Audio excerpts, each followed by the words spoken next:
हिमालय की तलहटी में बसे एक छोटे से गांव में सिद्धार्थ नाम का एक युवा रहता था। वह अपनी तेज बुद्धि, तीखी जबान और तीखे स्वभाव के लिए पूरे गांव में जाना जाता था। सिद्धार्थ के शब्द या तो मोहित कर सकते थे या जला सकते थे, लेकिन वे शायद ही कभी कोमल होते थे। एक दिन एक बुद्धिमान बूढ़े भिक्षु गांव में आए। ग्रामीण उनके चारों ओर इकट्ठा हो गए, उनकी शिक्षाएं सुनने के लिए उत्सुक। सिद्धार्थ ने पहले संदेहपूर्वक सुना, लेकिन वह भिक्षु के सौम्य स्वभाव और गहरी समझ से प्रभावित हुआ। पाठ के बाद सिद्धार्थ भिक्षु के पास गया। सम्माननीय महाशय, उसने सिर झुकाकर कहा, आपके शब्द अमृत की बूंदों के समान थे, लेकिन मैं ये देख नहीं सका कि आप बहुत कम बोलते हैं। क्या मौन में भी कोई ज्ञान है? भिक्षु मुस्कुराए। आह सिद्धार्थ, उन्होंने कहा। उनकी आंखें चमक रही थीं। वास्तव में मौन में महान बुद्धिमता है। बुद्ध ने सिखाया कि हमें हमेशा 5 स्थितियों में मौन रहना चाहिए। यदि आप तैयार हैं तो मैं यह शिक्षा आपके साथ साझा कर सकता हूँ। सिद्धार्थ की रुचि जागी और इस तरह वह मौन के हृदय की यात्रा पर निकल पड़ा। सबसे पहले क्रोध का सामना करते समय मौन। अगले दिन जब सिद्धार्थ गांव से गुजर रहा था तो उसने सामना किया। आदमी गाली गलौज कर रहा था। सिद्धार्थ का खून खौल उठा। उसने हस्तक्षेप करने के लिए मुंह खोला, लेकिन फिर उसे भिक्षु के शब्द याद आ गए। उसने गहरी सांस ली और चुप रहा। बाद में उसने भिक्षु से पूछा, मुझे चुप क्यों रहना चाहिए जब मैं ऐसा अन्याय देखता हूँ? भिक्षु ने उत्तर दिया, क्रोध सिद्धार्थ आग की तरह है, अगर तुम अधिक आग में ईंधन डालना। दूसरी ओर मौन पानी की तरह है, ये गुस्से की आग को बुझा सकता है। सिद्धार्थ ने इस पर विचार किया। उसने महसूस किया कि चुप रहकर उसने स्थिति को और बढ़ने से रोक लिया था। उसकी चुप्पी ने गुस्से को शांत करने के लिए एक जगह प्रदान की थी। नंबर 2, गपशप के प्रेजेंस में मौन। कुछ दिन बाद सिद्धार्थ ने कुछ ग्रामीणों को एक युवा विधवा के बारे में गपशप करते सुना। वे उसके चरित्र के बारे में अटकलें लगा रहे थे और बुरी अफवाहें फैला रहे थे। सिद्धार्थ को उसकी रक्षा करने की इच्छा हुई, लेकिन फिर से उसने भिक्षु की शिक्षा को याद किया और अपनी जबान पर नियंत्रण रखा। भिक्षु ने उत्तर दिया। सिद्धार्थ ने इसमें ज्ञान देखा।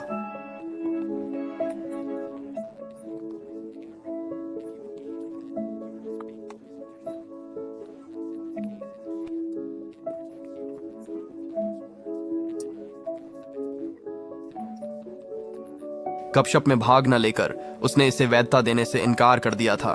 उसकी चुप्पी द्वेष के प्रति असहयोग का एक रूप थी। 3, संघर्ष के समय चुप्पी। एक दोपहर सिद्धार्थ ने खुद को 2 किसानों के बीच उग्रवाद विवाद के मध्य पाया। प्रत्येक ने दूसरे पर उनके साझा सिंचाई नहर से पानी चोरी करने का आरोप लगाया।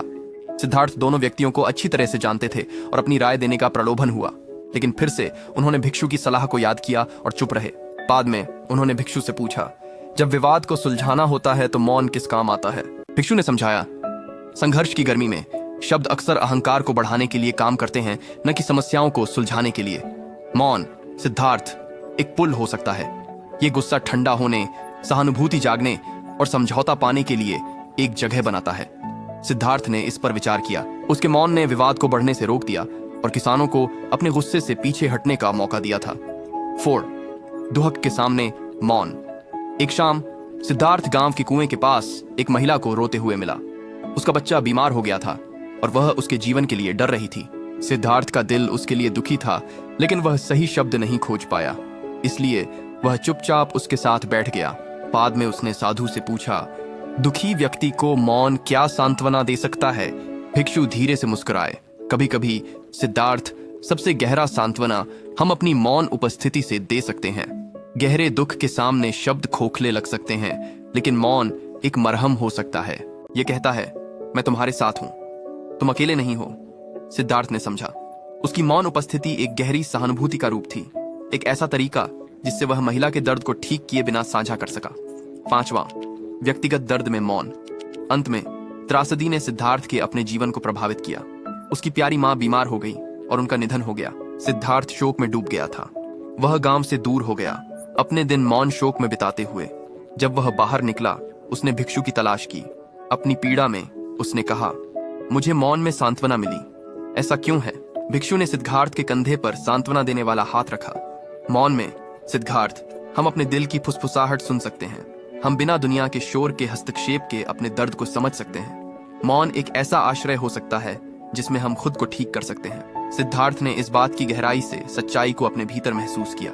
मौन ने उसे पूर्ण रूप से शोक मनाने, बिना किसी निर्णय के अपने दर्द को महसूस करने और शांति पाने की शुरुआत करने की अनुमति दी। यह जीवन भर का सबक था। उस दिन से सिद्धार्थ ने मौन की बुद्धि को अपने साथ रखा। वह गांव में अपनी तेज जुबान के लिए नहीं, बल्कि अपनी दयालु उपस्थिति के लिए जाना जाता था।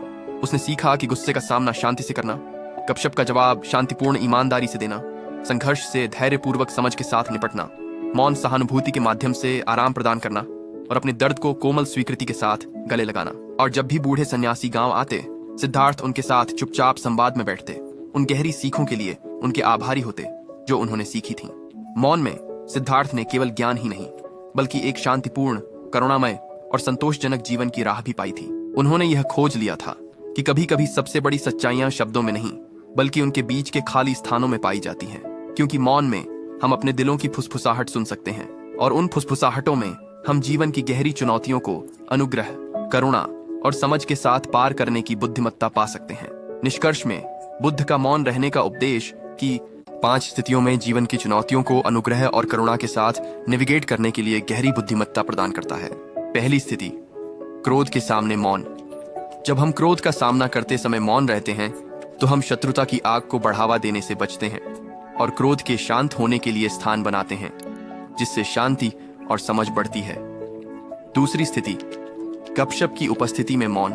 जब गपशप सुनते समय हम चुप रहते हैं, तो हम हानिकारक शब्दों के प्रसार में शामिल होने से बचते हैं और इस तरह की बातों में शामिल होने के नकारात्मक प्रभावों से अपनी रक्षा करते हैं। किंतु तीसरी स्थिति, संघर्ष के समय मौन। संघर्ष के दौरान मौन रखने से भावनाएं शांत होती हैं, सहानुभूति और सक्रिय सुनवाई की सुविधा मिलती है और आपसी लाभकारी समाधान खोजने का मार्ग खुलता है। चौथी स्थिति, ये पीड़ा के सामने मौन। जो लोग पीड़ा में हैं, उनके लिए मौन उपस्थिति सच्ची सांत्वना और समर्थन प्रदान करती है।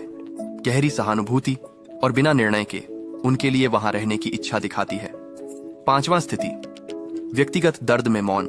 अपने दर्द और दुख के समय में मौन अपनाना हमें अपनी भावनाओं को समझने, अपनी आंतरिक बुद्धिमत्ता से जुड़ने और उपचार और आत्म खोज की यात्रा शुरू करने के लिए एक शरण देता है। इन 5 स्थितियों में हमेशा मौन रहकर हम सजगता, करुणा और भावनात्मक बुद्धिमत्ता को विकसित करते हैं। हम जीवन की चुनौतियों का उत्तर विवेक और समानता के साथ देना सीखते हैं, जिससे सामंजस्यपूर्ण संबंध और आंतरिक शांति होती है। जब कुशलता से उपयोग किया जाता है, तो मौन व्यक्तिगत विकास और परिवर्तन के लिए एक शक्तिशाली उपकरण बन जाता है, जो हमें एक अधिक ज्ञानपूर्ण और पूर्ण जीवन की ओर ले जाता है। अगर यह प्राचीन ज्ञान आपसे मेल खाता है, तो आज ही मौन की शक्ति को अपनाना शुरू करें। अगर आपको यह वीडियो मूल्यवान लगा, तो इसे लाइक करें। जिन्हें इसका लाभ हो सकता है, उनके साथ साझा करें और अधिक ज्ञानवर्धक सामग्री के लिए हमारे चैनल को सब्सक्राइब करें। नीचे टिप्पणी करें और हमें बताएं कि आप अपने जीवन में मौन की बुद्धिमत्ता को कैसे लागू करने की योजना बना रहे हैं। आइए साथ मिलकर अधिक जागरूक और करुणामय दुनिया बनाएं, एक समय में एक क्षणिक मौन के साथ।